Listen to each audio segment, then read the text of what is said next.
جعفری فقہ کیسے بنی؟ اہل تشیع کے نقطۂ نظر سے ایک جامع تاریخی و فکری جائزہ۔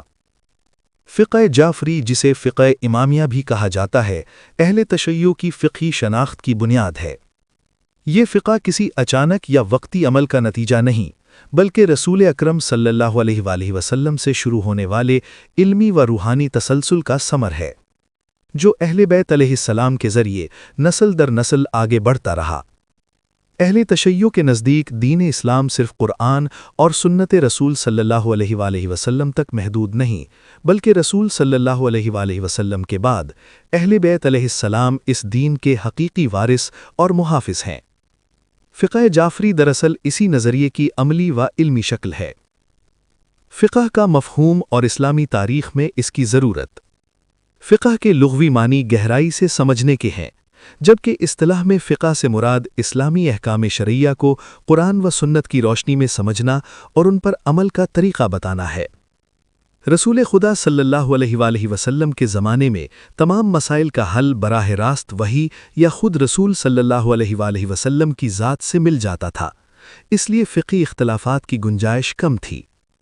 لیکن رسول صلی اللہ علیہ وآلہ وسلم کی وفات کے بعد جیسے جیسے اسلامی معاشرہ پھیلتا گیا، نئے مسائل سامنے آتے گئے اور فقہ کی باقاعدہ تدوین کی ضرورت محسوس ہونے لگی۔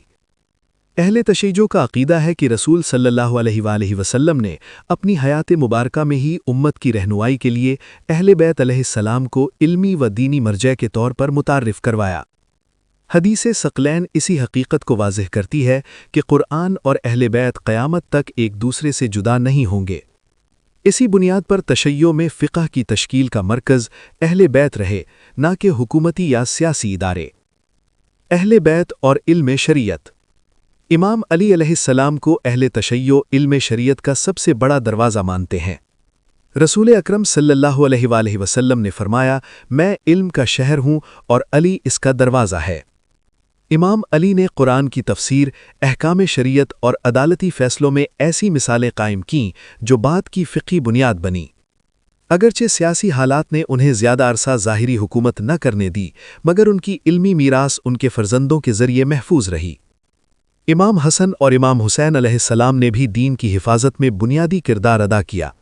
خصوصاً واقعہ کربلا نے یہ واضح کر دیا کہ دین صرف ظاہری اقتدار کا نام نہیں، بلکہ حق و باطل کے درمیان مستقل جدوجہد ہے۔ یہ فکر آگے چل کر فقہ جعفری کے اخلاقی اور اصولی پہلوؤں میں نمایاں نظر آتی ہے۔ امام جعفر صادق علیہ السلام کا دور اور فقہ جعفری کی بنیاد۔ فقہ جعفری کا نام امام جعفر صادق علیہ السلام سے منسوب ہے، لیکن اس کا مطلب یہ نہیں کہ یہ فقہ صرف انہی کی ایجاد ہے۔ دراصل امام جعفر صادق علیہ السلام کے دور میں ایسے سیاسی و سماجی حالات پیدا ہوئے جنہوں نے اہل بیت کے علوم کو کھل کر بیان کرنے کا موقع فراہم کیا۔ بنو امیہ کی کمزوری اور بنو عباس کے ابتدائی دور میں سیاسی کشمکش کے باعث حکمرانوں کی توجہ علمی سرگرمیوں سے ہٹی رہی، جس کا فائدہ امام جعفر صادق علیہ السلام نے اٹھایا۔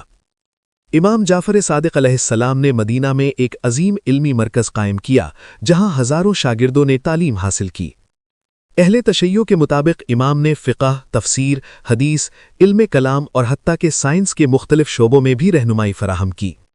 ان کے شاگردوں میں ہشام بن حکم، زرارہ بن عین، محمد بن مسلم اور جابر بن حیان جیسے نام شامل ہیں۔ اہل سنت کے بعض بڑے فقہا جیسے امام ابو حنیفہ اور امام مالک بھی امام جعفر صادق علیہ السلام کے علمی مقام کے معترف ہیں۔ یہ حقیقت اس بات کی دلیل ہے کہ امام کا علمی فیض صرف ایک مسلک تک محدود نہیں تھا، مگر اہل تشیع نے ان کی تعلیمات کو باقاعدہ فقہی نظام کی شکل دی۔ فقہ جعفری کے مصادر۔ فقہ جعفری کی بنیاد 4 بنیادی مصادر پر ہے: قرآن، سنت، عقل اور اجماع۔ قرآن سب سے اعلیٰ ماخذ ہے اور اس کی تفسیر اہل بیت کی تعلیمات کی روشنی میں کی جاتی ہے۔ سنت سے مراد صرف رسول اکرم صلی اللہ علیہ وآلہ وسلم کی سنت نہیں، بلکہ اہل بیت کے اقوال و افعال بھی ہیں، کیونکہ اہل بیت کے نزدیک اہل بیت رسول صلی اللہ علیہ وآلہ وسلم کی سنت کے حقیقی شارح ہیں۔ عقل کو فقہ جعفری میں ایک اہم مقام حاصل ہے۔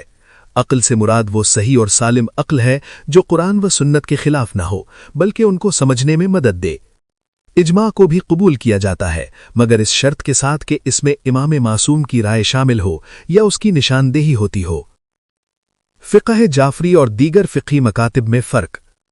فقہ جعفری اور دیگر اسلامی فقہی مکاتب کے درمیان بنیادی فرق مرجعیت کا ہے۔ اہل تشیع کے نزدیک دینی احکام کی اصل تشریح اہل بیت کا حق ہے، جبکہ دیگر مکاتب میں صحابہ، تابعین اور فقہا کے اجتہادات کو زیادہ اہمیت دی جاتی ہے۔ اسی طرح فقہ جعفری میں قیاس کو قبول نہیں کیا جاتا، کیونکہ اہل تشیع کے مطابق قیاس ظنی بنیادوں پر مبنی ہوتا ہے، جو شریعت کی یقینی روح سے ہم آہنگ نہیں۔ اجتہاد اور فقہ جعفری کا تسلسل۔ فقہ جعفری کی ایک نمایاں خصوصیت اجتہاد کا دروازہ کھلا ہونا ہے۔ امام جعفر صادق علیہ السلام کے بعد ائمہ نے اپنے شاگردوں کو اصول سکھائے تاکہ وہ بدلتے ہوئے حالات میں شریعت کے احکام اخذ کر سکیں۔ غیبت کبریٰ کے بعد مجتہدین نے انہی اصولوں کی بنیاد پر فقہ کو آگے بڑھایا۔ یہی وجہ ہے کہ فقہ جعفری ہر دور میں زندہ و متحرک نظر آتی ہے۔ مراجع تقلید کا نظام بھی فقہ جعفری کی اسی خصوصیت کا نتیجہ ہے، جہاں ایک عام مومن اپنے زمانے کے سب سے زیادہ علم رکھنے والے فقیہ کی تقلید کرتا ہے۔ یہ نظام فقہ کو جامد ہونے سے بچاتا ہے اور ندید مسائل کا حل فراہم کرتا ہے۔ نتیجہ: اہل تشیع کے نقطہ نظر سے فقہ جعفری کوئی نیا یا بعد میں بنایا گیا مذہبی نظام نہیں، بلکہ یہ اسلام کی اصل روح کا تسلسل ہے جو رسول اکرم صلی اللہ علیہ وآلہ وسلم سے شروع ہو کر اہل بیت کے ذریعے محفوظ رہا۔ امام جعفر صادق علیہ السلام نے اس فقہ کو منظم و واضح شکل دی، اسی لیے یہ فقہ ان کے نام سے مشہور ہوئی۔ فقہ جعفری آج بھی اہل تشیع کی دینی، سماجی و اخلاقی زندگی کی رہنمائی کر رہی ہے، اور یہ اس بات کی گواہ ہے کہ اہل بیت کا علمی ورثہ قیامت تک زندہ رہے گا۔ If you found this video helpful, don't forget to like, share, and subscribe.